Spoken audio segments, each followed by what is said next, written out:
Welcome to the Service MVP podcast. My name is Joe Crisara, America's Service Sales Coach. And today we have on with us a very special guest. We have Brendan Hughson, who is with Redwood Services. Brendan, say hello. How are you doing today? Hey everybody, I appreciate you having me on today, Joe. Well, Brendan works for Redwood Services, and he is going to help us identify the three things that contractors can do to make them more valuable. So, there's a certain sense of value that every business creates to its community, and to also attract investors, or even attract yourself who invests in your company, right? So, there's a lot of great stuff right now with private equity, and Brendan at Redwood Services is right in the heart of it. They have a unique approach, and he's going to help us go over the things that the private equity firms look for when they invest, and things you would look for when you reinvest in your company. I think that's going to be, it works for everybody. Brendan, why don't you tell us a little bit about yourself and Redwood Services and tell us how you got started with this? Yeah, absolutely. So I've been in the trades pretty much my entire life. My father has been a plumber since he was 22 years old, and he opened his own plumbing company about 23 years ago. So since I can remember, I was in the back of a plumbing truck assembling fittings when I was like 5 years old. And he taught me the trade, and I worked with him growing up, for about till I was about 16, and I found out that I had a love for cars over plumbing. So I sort of left the trade, but I always circled back. It was like my calling to be in the trades or around the trades in some sort. And over the last 10 years, I've consulted and educated contractors, either on best practice to scale revenue, to grow their business, either in the marketing space or best practices, and now with exit strategy or potentially taking on a partnership here at Redwood Services. A little bit, Great. a little bit about Redwood Services. We were founded in 2020. We're based in Memphis, and we're building, a family of people-focused essential home service companies that are nationwide.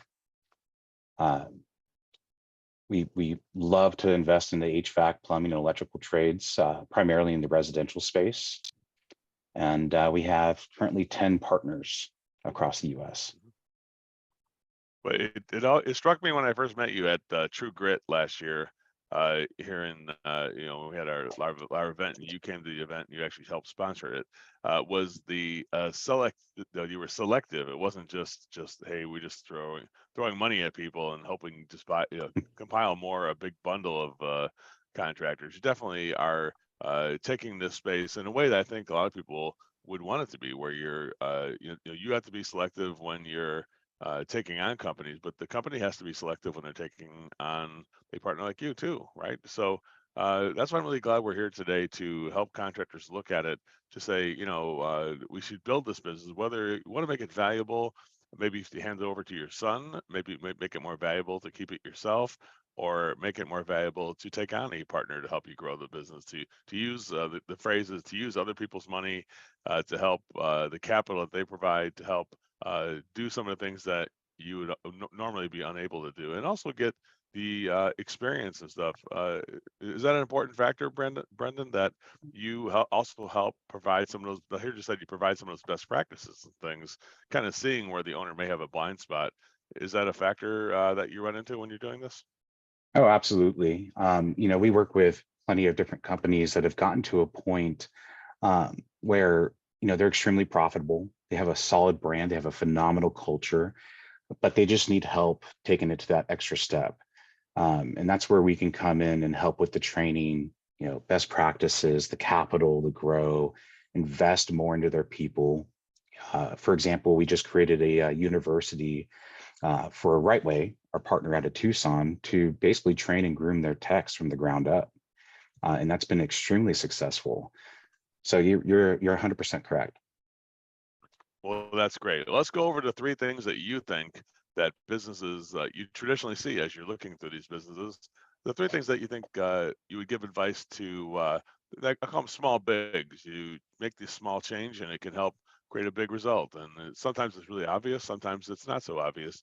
Why don't you tell us what the first thing is that you think a business could do to increase the value of their company so that it would be more attractive to invest in?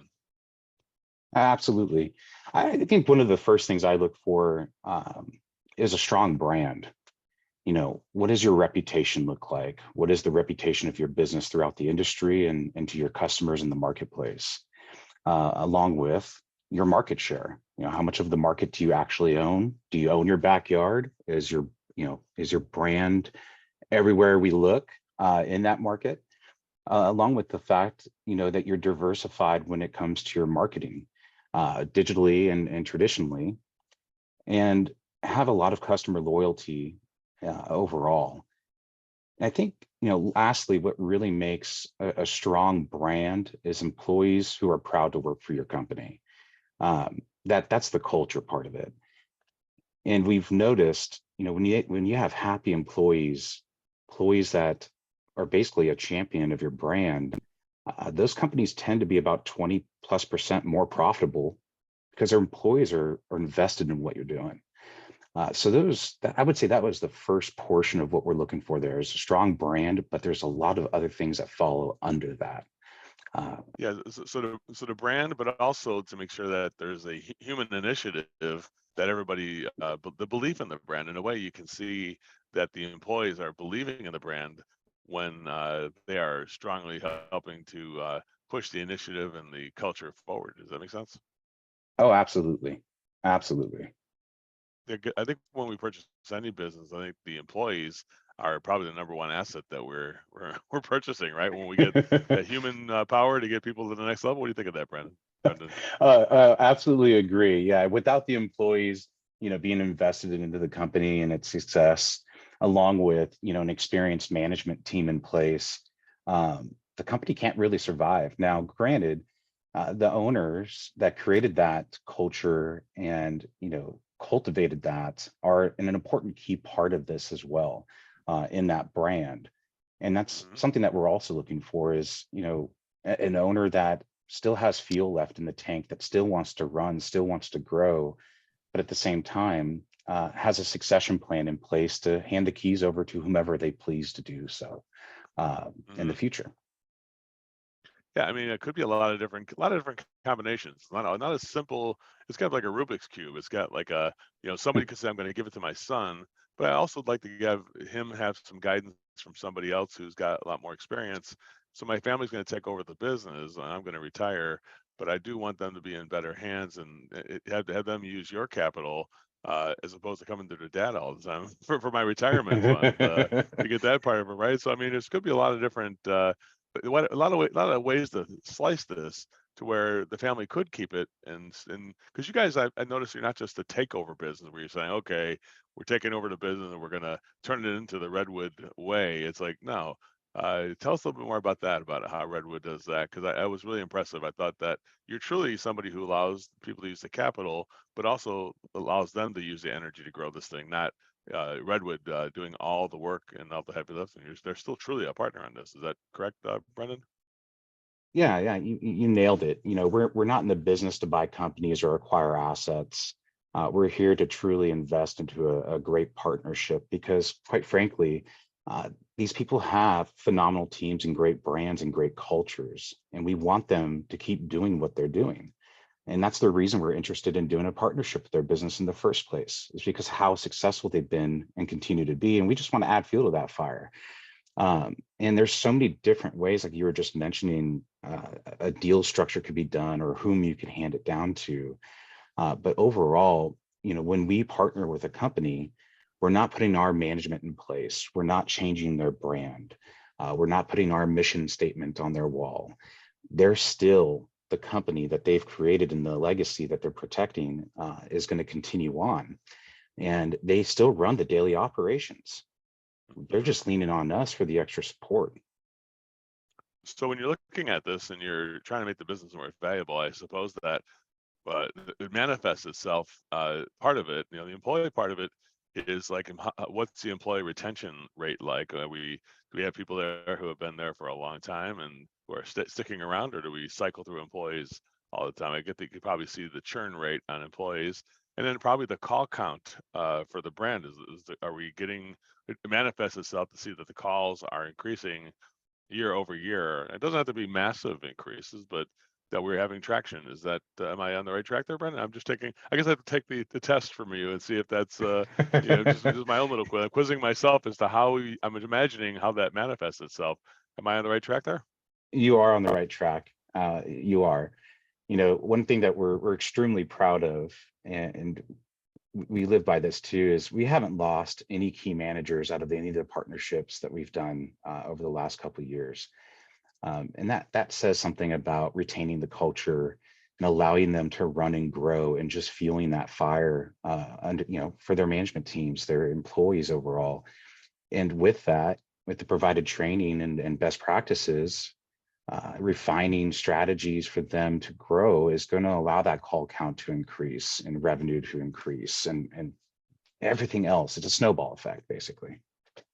And that should be, that should even get employees excited, right? That this company is on the rise. We're not, they didn't sell it and they're trying to reduce and get out of it. They're doing this and they're staying in it, and they're seeking to grow. And when the company grows, every employee becomes more of a potential leader, and should get more turned on. I think when this kind of thing happens, is that the goal of your company? That when you do it, what are you trying to? What do you want the culture to feel like after they've received this investment from you? What do you want the culture to feel like there, Brendan? We have a motto, is putting people before profits. And our CEO, John Conway, has said it perfectly. Being a people-centered business is an action. It's not a statement. It's not something that you just talk about. It's something that you live by and do. And when the employees feel that and they see that, they're even more invested into the company and helping it grow, because they see a runway of opportunity for themselves to grow into other positions financially. Their benefits are going to be better. So there's a lot of upside for the employees, to move further within this business and not just be stuck. Well, definitely, I was very proud to have John Conway as a client of ours. Definitely, he was. I remember him very well, and how serious he took the training of the team, and definitely the team definitely honored the brand when we had them in our training. And definitely, I see that for sure. What is the number two thing we could do? Man, it's just like I could go on forever about this, and probably could talk all day, because we're both in the same business, trying to help people reach their dreams, really, in a way. Does that make sense there, Brendan? Yes, it does. And to answer your question, the second thing that we'll be looking at here is profitability. Of course, I would say that is, of course, going to be one of the most important things, besides a strong brand and your employees, is your cash flow. What does your net profitability look like over the last 12 months? And do you have steady revenue growth year over year? When investors look into a business, they want to see a business growing year over year, have steady growth, have good cash flow, and usually have, I would say, a net of around 10 to 20% of gross revenue is key. So, that would be the second pillar of what we're looking for. That's interesting, because there was a time, Brendan, when somebody was purchased or it was invested into by a private equity group, where they would look at it like, okay, now that we got this in money, let's cut back on the training, because now we're funded and we don't have to train or whatever. Yeah, they kind of cut back because they're trying to reduce that expense to make the profit look better after they do it. But now it's come full circle, though, that I see a lot of private equity firms are saying, hey, no, the training is it's required to use that money, and we're going to give you this money. We want to see you use that money for training or in developing your people, because we mentioned in number one about how the people are important. The training is a way to show that the company invests in the people, right? Could you tell us a little more about that, and how you'd like to see companies to grow that profit and to make sure it is profitable and that people grow in the company, about the investment and the destination for the investment, so people don't think it is stick it in their pocket, that they want to use that money to grow, right? Tell us a little more about that.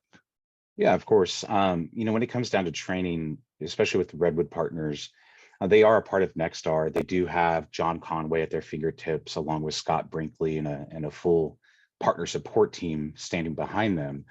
but they have the free will to choose other groups as well, because we believe in the fact that you're not going to learn everything just from one group.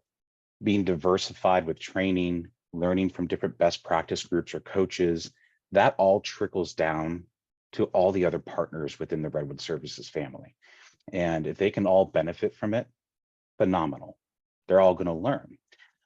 So we do have a big emphasis on training and teaching, and overall, grooming people from the ground up. Tend to be some of the best employees that you could ever bring on. So best practice groups are essential in our eyes for potential partners to be invested into and always be learning. Because if you're not learning, you're going to be stagnant. There's no doubt about that. Well, that is really interesting because a lot of private equity, a lot of investment companies are investing, and it's like investment and takeover. This sounds to me like you're establishing sort of a dream, really, which is a peer group of like-minded professionals with people who are powerful to give you the advice you need. Sort of like, if you took on like Mark Cuban, you see on Shark Tank, you don't get the money he gives you is not the most valuable thing. It's the experience and the connections that he gives you. Would you say it's very similar to that there, Brendan, where it seems like that's a unique approach compared to more of a predatory takeover? This is more of a thing where you're just giving people the fuel. Is that am I on the right track there? You are. And you mentioned a second ago, like peer groups, for example. All of our partners and their basically key managers have peer group meetings with every other partner company and management team every month to learn from each other. So the call center managers meet with the call center managers, the GMs meet with the GMs, the marketing directors meet with the marketing directors, and so on. And that way they could share best practices amongst themselves, uh, outside from what they're learning from an exterior training source. So it's been extremely beneficial having these awesome companies just share their own best practices and seeing them all in a room, sharing those best practices and going, what are you doing to sell 50 tankless units a month? I can't even get 10 out the door, So they're learning from each other, and it's just a phenomenal thing to see. That's the thing that really gets me excited when I see that, because when I heard it, that's why I brought you on. It wasn't that just bringing anybody on. It's the pure motive. I think it's a pure motive, which is really you're focusing on your client. You're partnering with people, but you're focusing on the benefit that everybody gets from this, which isn't just because I've seen so many times where people just throw money at people and then say you figure it out. This is really the expertise and such a tangible piece that's needed, which is really a leadership element. I think that's going well. Man, we got to get moving here. It's number 3, Brendan. We could stop any one of these things. We could stay on for 20 minutes on, but let's go ahead. Number 3, Brendan. What's number 3? What's the third element that you think would help make the company more valuable? The profit's important, and that network of having people to help you get there is important. What's number 3? Or do we already hit on number 3? I don't know. Go ahead. No, you're good. I don't know. I don't think we did. I'm actually going to combine 2 here. It's just basically, when it comes down to number 3, we're looking at growth potential, of course, of the company, where the low hanging fruit is, where can we tighten things up as far as training and procedures to drive more organic growth and to become more efficient. Along with, and I sort of alluded to this in the strong brand, again, going back to the employees. A strong and an experienced management team is huge when it comes to evaluating a potential partnership, because a lot of those people in those key positions could potentially be the ones in the succession plan that take over the business in the future. So number 3, growth potential mixed in with the experienced management team is going to be huge.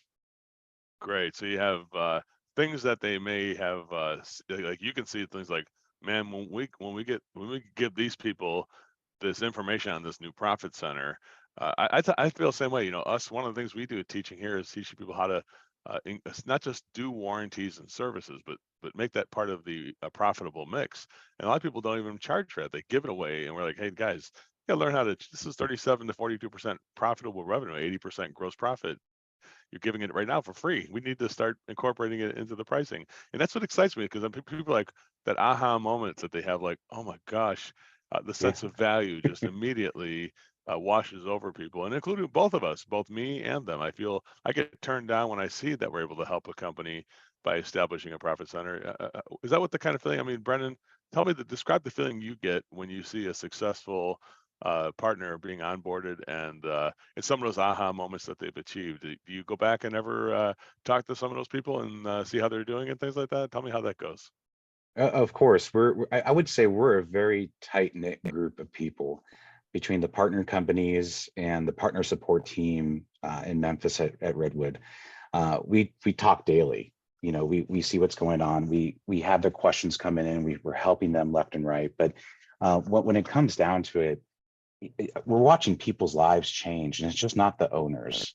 It's also their key managers and their employees' lives change for the better. And it's very rewarding to see the outcome of a partnership, even within the first month of that partnership happening.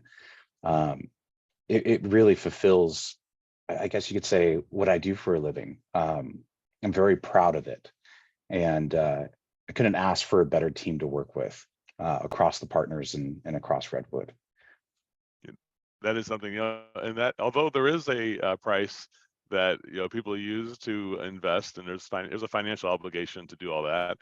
Truthfully, it is priceless to get that gift of what you just mentioned, which is seeing the outcome of personal growth on not just the owners but all the employees, and a sense of value that everybody feels stronger, more confident, and they feel cared for. That's kind of what I'm Yeah, sensing.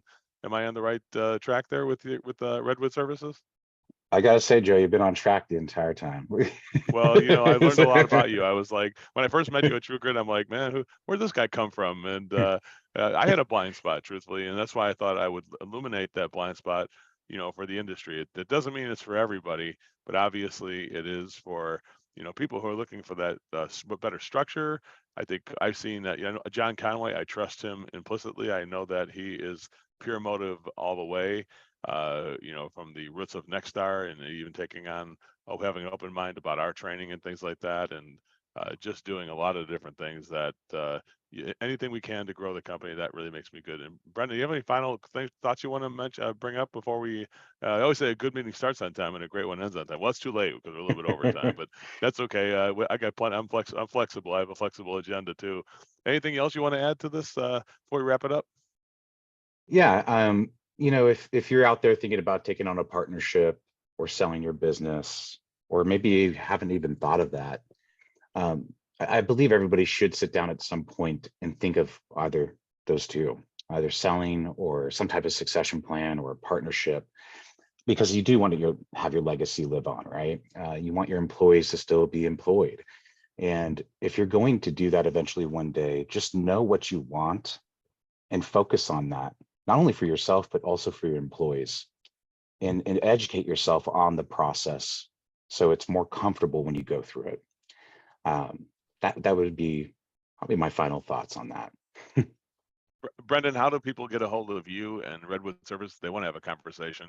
Just even the exercise of just going through the kind of questions you would be asked is a consultative process that will add value right there alone. Do you feel that's true, Brendan? That just I, even just talking and seeing having somebody else see some of the blind spots. Tell me about that a little bit.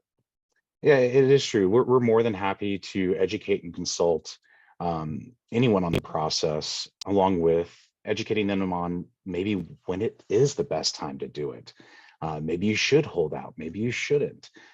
So if they were looking to get in contact with me, they could always shoot me an email at Brendan, which is BRENDAN at redwoodservices.com, or shoot me a call or text on my cell, which is 661-210-9368. And I'm usually always available unless I'm sleeping. But well, definitely, it's a rest that's well earned based on all the travel you do and things like that. Brendan, thank you so much for being a part of the show, and thanks for helping contractors see those 3 keys to creating higher value in their company. I really appreciate you. appreciate you as well, Joe. Thank you.